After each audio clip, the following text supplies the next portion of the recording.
Smaranam karunam milanam maduram Smaranam karunam kalavashadiha sakalam karunam samayadipate akhilam karunam.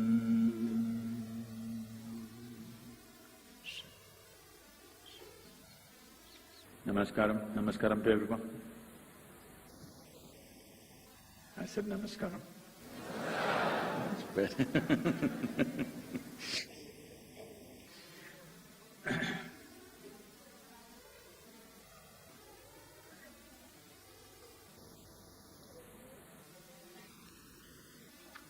When we utter the word yoga,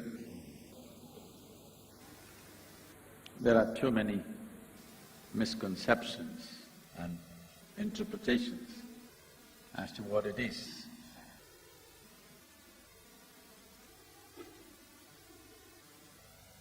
Because unfortunately, even in the urban centers in India, the yoga that we know is a rebound from the American coast.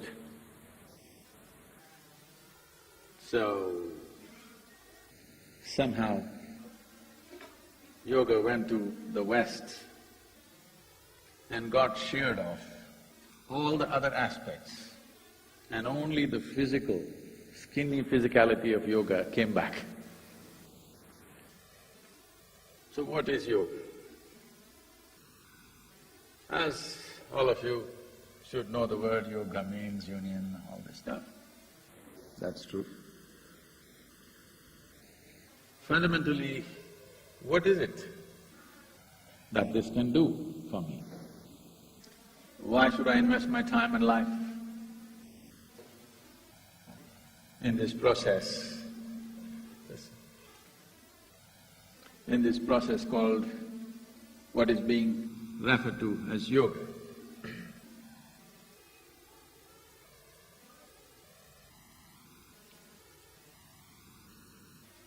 You must understand, in this culture, the science of yoga became so significant and became as important and as defining a factor as it has been in the past. Mainly because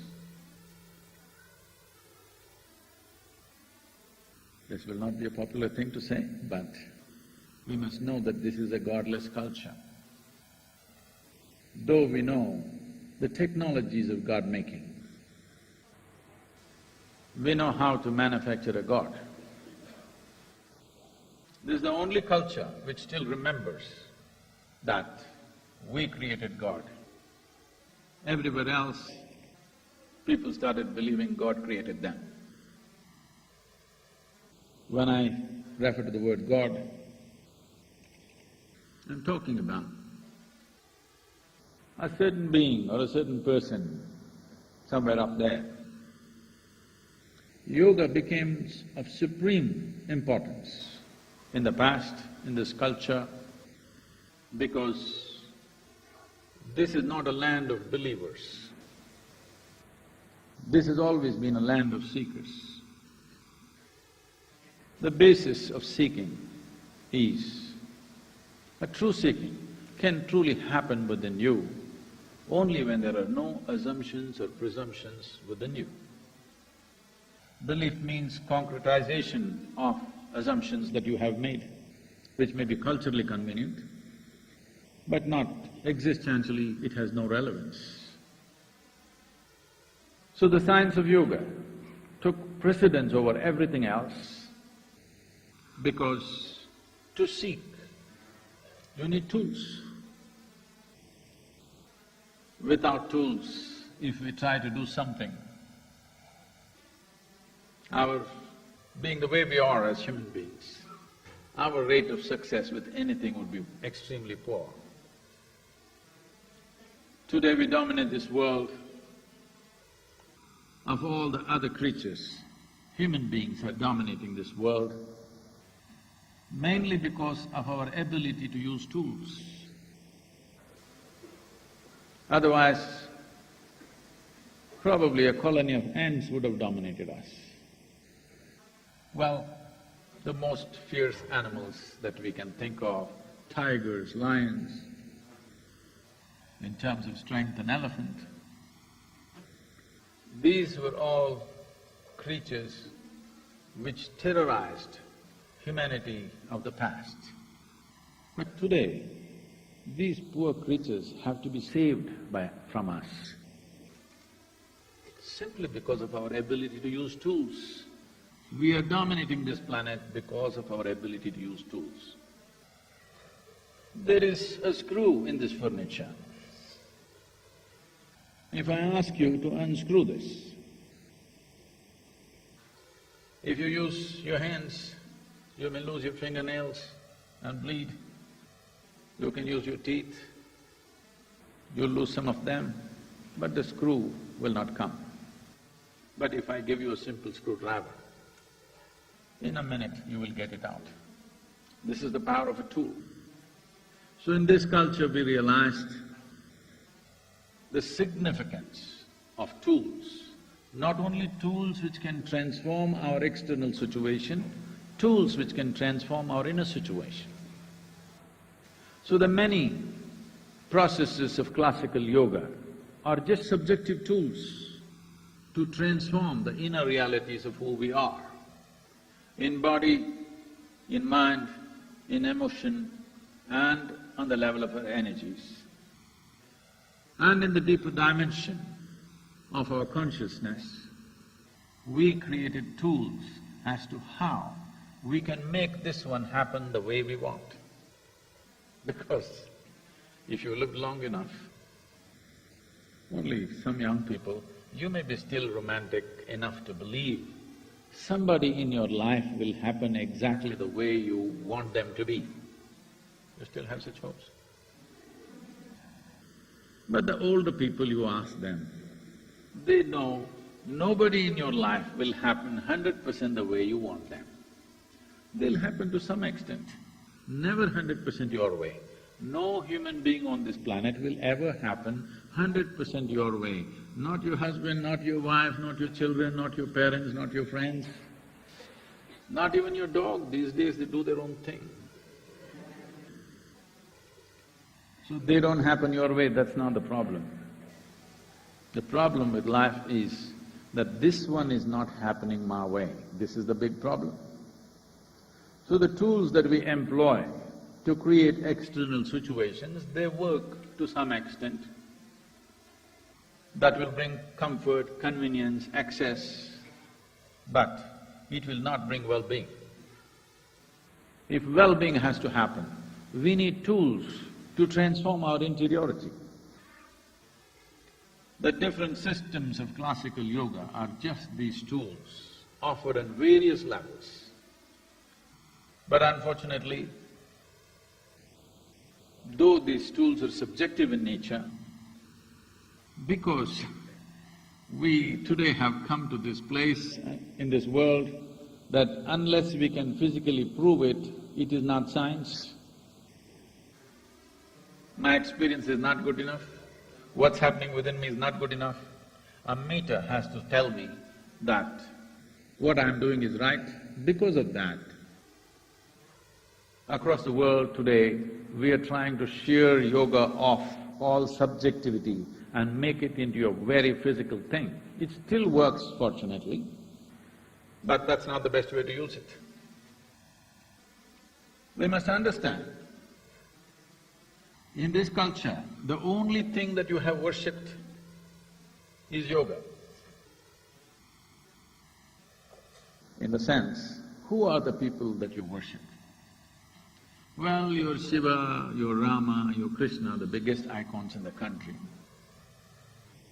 Well, Shiva is referred to as the Adiyogi. He's always seen as a yogi. The other two might have been kings or kingmakers. They may not look like your standard template of a yogi. At least they don't fit into the calendar art as a yogi.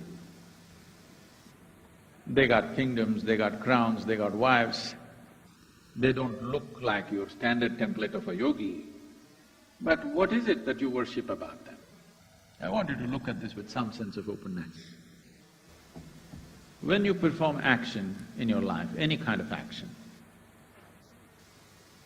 you want to be successful. Is that so? See, now we must decide who is the yogi here. If you're going to sit like this and stare at me, I can sit here without moving my eyeballs for the next hour. You know, I have a long practice. Don't try this with me. When I ask you a question, you can talk to me, all right? Now, the purpose of any action that you perform, is it success or failure? Even if you do the smallest thing, you want it to succeed or no? I'm saying things, something menial, something insignificant. Like you glue your nose into your tissue paper and you want to throw it into the bin. You want it to go in or out? Yes, because the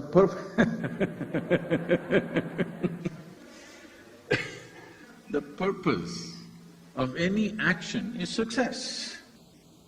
We don't want to perform action which doesn't succeed. Small or big, it doesn't matter. Significant or insignificant, it doesn't matter. When we do something, we want it to succeed. Success in every way is the sweetest thing in your life, isn't it so? The ideas of success may have gotten skewed up in the world, that's different. But when you perform an action, you want it to be successful. That's the nature. But now you look at the people whom you worship. Rama, please, the devotees, please listen to me carefully, don't get angry with me. He is born as a rightful king to a major kingdom of the time, but he loses his kingdom for some reason and goes into the jungle. There he is, not frustrated, not angry, simply there he is making a life out of the jungle. Then, you know, these LTT people come and kidnap his wife. I shouldn't say this, Karthikeyan is here.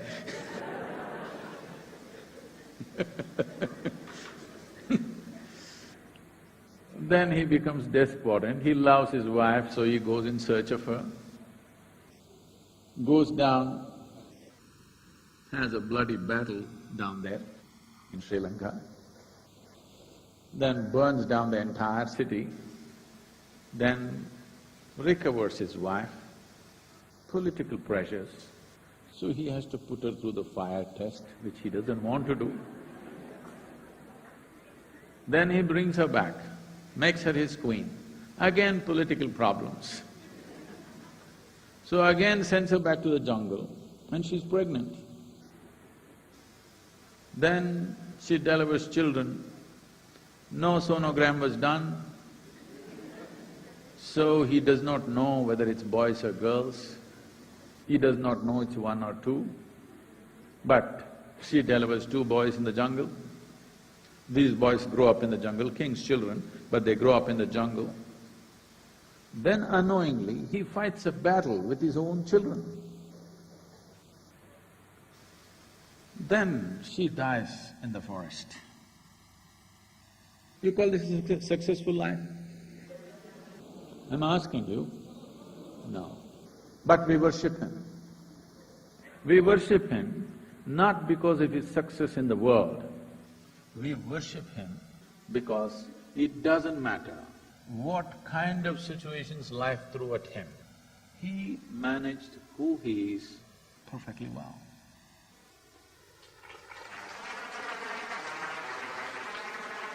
He did not become vengeful, he did not become bitter, He did not become depressed. He kept himself as he was. As he would be on the throne, so he was in the jungle, so he was in the battle, so he was in the time of peace, so he was when he lost his wife, so he was when he battled with his children. He maintained who he is without losing it. So we see him as a yogi and we worship him. We worship him not because of his physical success, we worship him because within himself he is a huge success. Because this has been our value system, because the quality of our lives is not determined by what we have around us, but how we are right now within us. You tell me right now, the quality of your life, is it decided by what kind of clothes you're wearing, or what kind of car you parked outside, what kind of home you live in, or how joyful you are right now? Which decides the quality of your life? So, this is what we have always valued as success, because what life throws at you is not always in your hands. You don't know where the trap is. See, right here, you don't know where the trap was.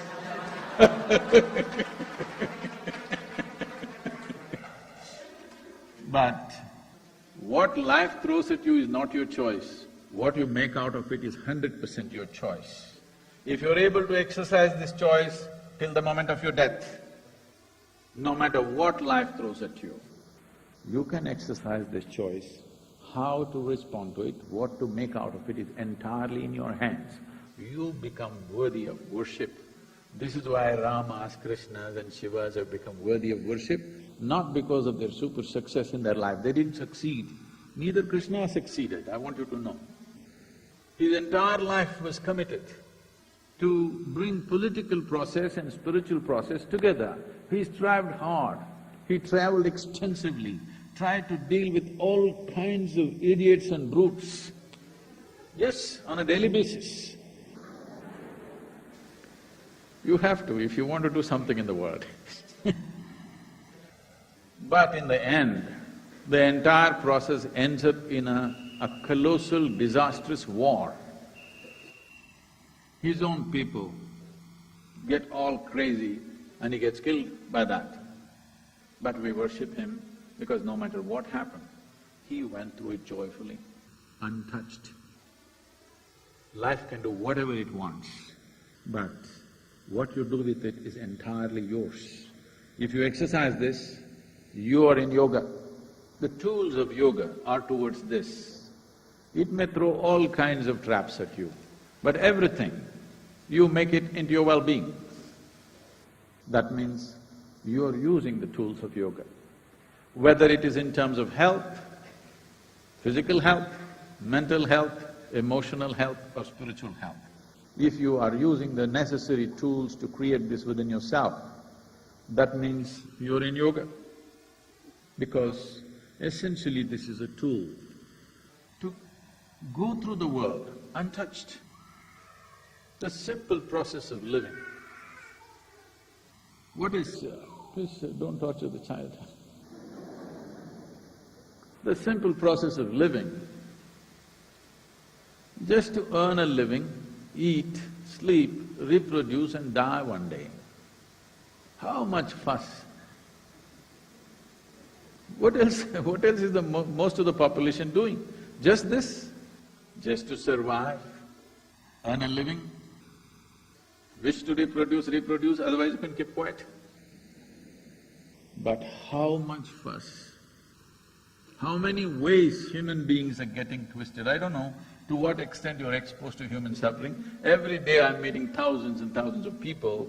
What I see is the variety of suffering that human beings have invented is too phenomenal.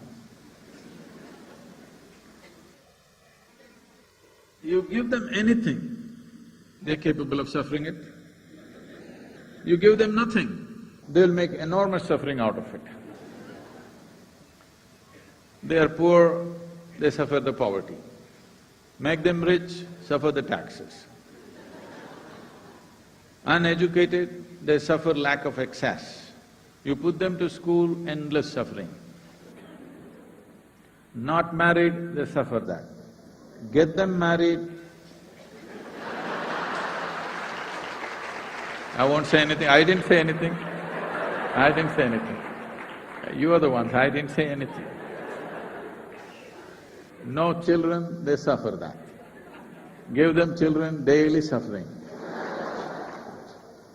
Show me one thing that human beings are not suffering. Now they will conclude, life is suffering. Life is not suffering. Because what is it that you're suffering? You're capable of suffering something that happened 10 years ago, yes? Yes, yes, yes. Oh, experts, lots of experts and you're capable of suffering what may happen day after tomorrow already. So I want you to understand, you are not suffering life. You are suffering two fundamental faculties which set human beings apart from every other creature, which is called memory and imagination. You're suffering your memory, you're suffering your imagination. You're not suffering life. These are two things that set us apart from every other creature on this planet. We have an exquisite memory of every experience that has happened in our lives, and we have an exquisite imagination to project into the future and make attempts to create that imagination.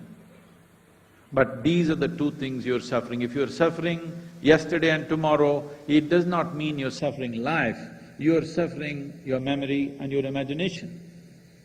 Memory does not mean just your conscious memory.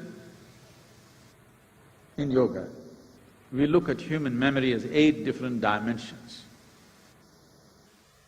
I don't want to go into all the classifications, but right now, is it true that if you are a man and you eat a mango, I'm sorry, it's a bit too early I think for mangoes. If you eat a mango, this mango goes inside in 2 hours' time, it becomes a man, yes? That's why it's called a mango.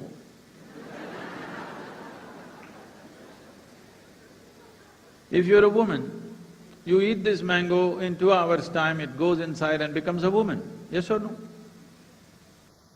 Only 2 ladies are agreeing with me. Yes or no? If a cow eats a mango, the mango becomes a cow. Very smart mango. What is it that's doing this?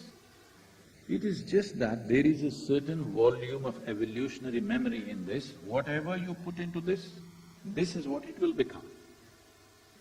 Because if you eat dog food, you will not become a dog. Or if the dog eats your food, it will not become you. Because there is an evolutionary memory which ensures whatever goes inside, this is what happens to this. And there's a genetic memory. If you eat somebody else's food, your nose will not change your shape like them. This will be only like this, because it takes on this form only because there is a genetic memory. There are various levels of unconscious memory, subconscious memory, and of course you have your conscious memory. Your suffering may not be just on the level of conscious memory, unconscious levels of memory may be causing suffering to you. See, people come to me and say, Sadhguru, my husband, my wife, she's impossible, my mother-in-law, no word, Sadhguru, my boss, unthinkable he is. I cannot believe how he evolved into a human being. Then I tell them, you come to the yoga center, I will make sure your husband, your wife, your boss, your mother-in-law, nobody has entry here, just you. I'll give you a nice place to stay, I'll give you good food to eat. Nothing to do, just be joyful, that's all. I'll make random checks on you. When I check on you, you must be joyful. If you're miserable, I don't believe in feeding misery. There's no point, isn't it? What is the point feeding misery, I'm asking? Now you leave them for 24 hours in one place, oh, they will twist themselves out. into all kinds of things. When you're alone, if you're miserable, obviously you're in bad company, isn't it?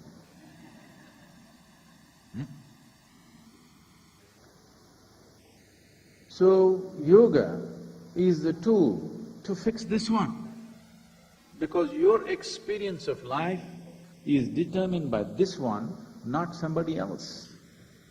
If you fix this one, suddenly being here can be an ecstatic process. Just existence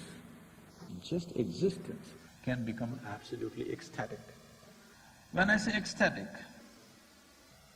it doesn't mean some flight of something.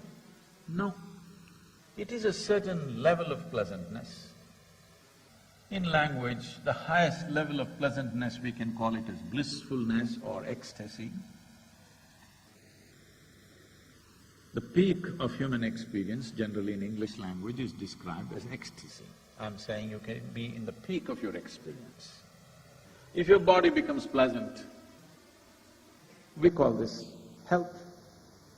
If it becomes very pleasant, we call it pleasure. If your mind becomes pleasant, we call it peace. If it becomes very pleasant, we call it joy.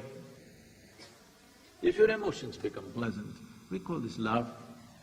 If it becomes very pleasant, we call it compassion. If your very life energies become pleasant, we call this blissfulness. If it becomes very pleasant, we call it ecstasy. If your surroundings become pleasant, we call it success.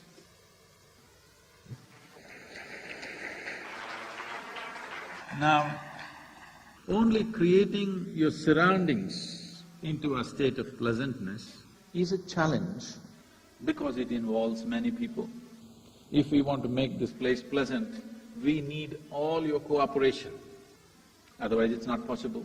In some way we must be able to harness everyone's mind, emotion and behavior, then only we can create a pleasant place around us. But to create pleasantness within this, it's just you and you alone. This you must be able to do, isn't it? At least what happens within you must happen your way, that's all I'm asking. Yes or no? The world may not happen your way, but if this happens your way, how would you keep it? Blissful or miserable?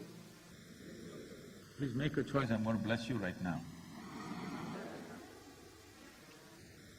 For yourself, the choice is always the highest level of pleasantness. What you want for your neighbor may be debatable, but what you want for yourself is crystal clear. But why is this not happening? This is not happening simply because you have not found the appropriate tools.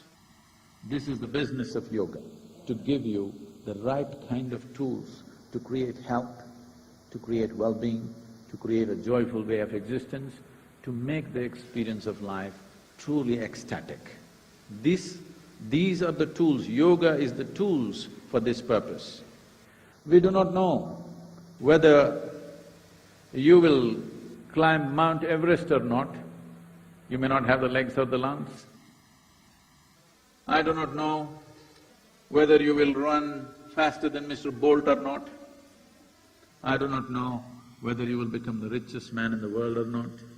I do not know whether you will become the most beautiful woman in the world or not.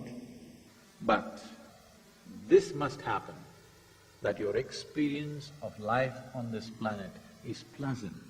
This much you deserve and this much must happen to every human being. This is where yoga becomes significant, because this is the tools or entire technology to ensure the experience of every human being on this planet is pleasant, no matter what is happening around us.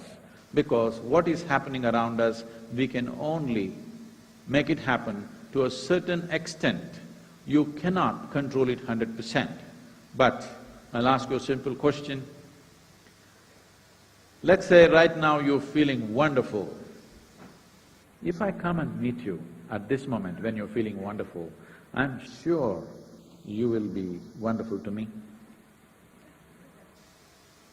I'm asking. Good. But another moment you're feeling frustrated, unhappy, miserable about something, If I come and meet you, you could be nasty. Sorry. This is true with every human being, isn't it? If you want a pleasant world, the first and foremost thing that we need to do is, this one person is pleasant, irrespective of what the world is doing. This is what we have always worshipped as Krishna, Rama, Shiva, everything, not because of their physical success. We always worshipped this because irrespective of what the world was doing to them, they remained pleasant. But today, even the so-called spiritual leaders are going about propagating peace is the highest goal of life, peace of mind. I'll ask you a simple question. Maybe you already had your breakfast. So, let's say, when you have lunch today, to enjoy your lunch, even if you're not ecstatic, at least you must be peaceful. Yes or no? To enjoy the place that you work and the people that you work with, even if you're not blissful, at least you must be peaceful.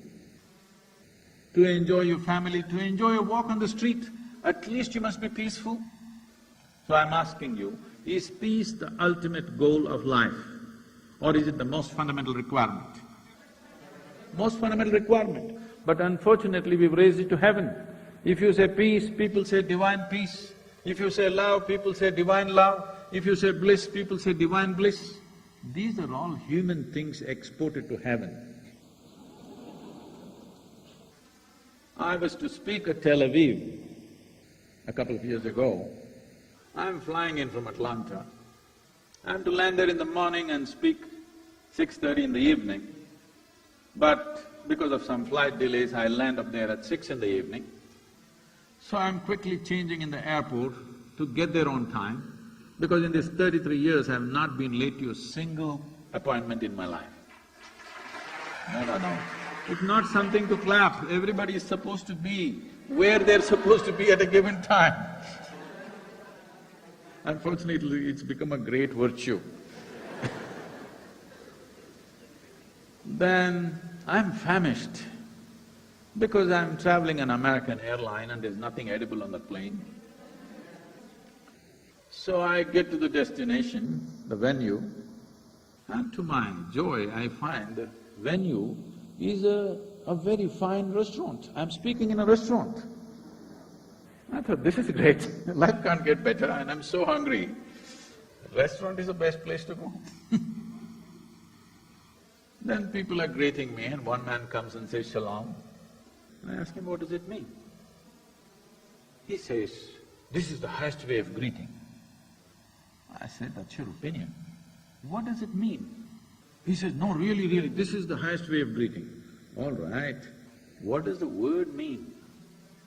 He says, "This means peace." Then I tell him, see, why would peace be the highest way of greeting unless you're born in Middle East? In South India, somebody comes up to me in the morning and says, "Peace."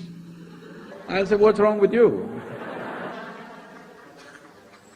So I'm saying, if you don't have the necessary tools, even unscrewing a simple screw becomes a tremendous task. If you don't have the necessary tools for your subjectivity, something as simple, if you feed your dog well, he sleeps peacefully. Yes?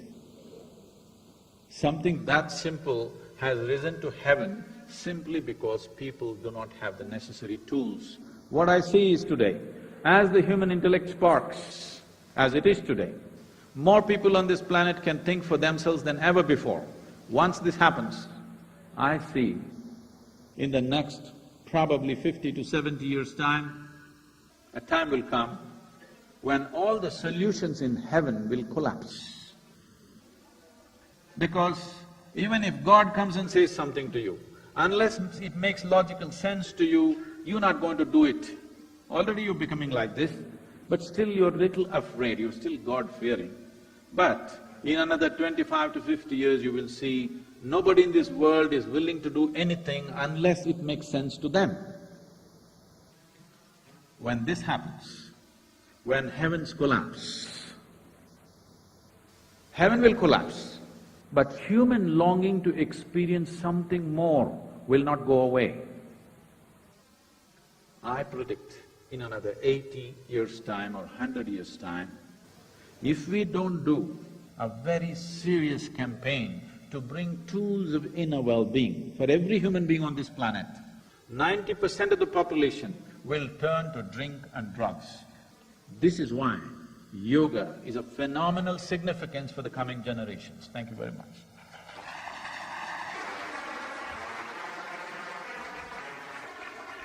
I think I've run out of my time.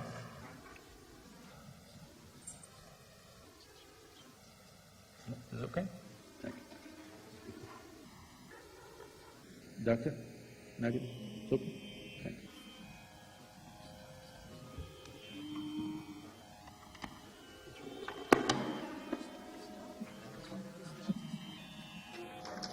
எத்தன மாமரா எத்தன கோகிலே எத்தன மாமரா எத்தன கோகிலே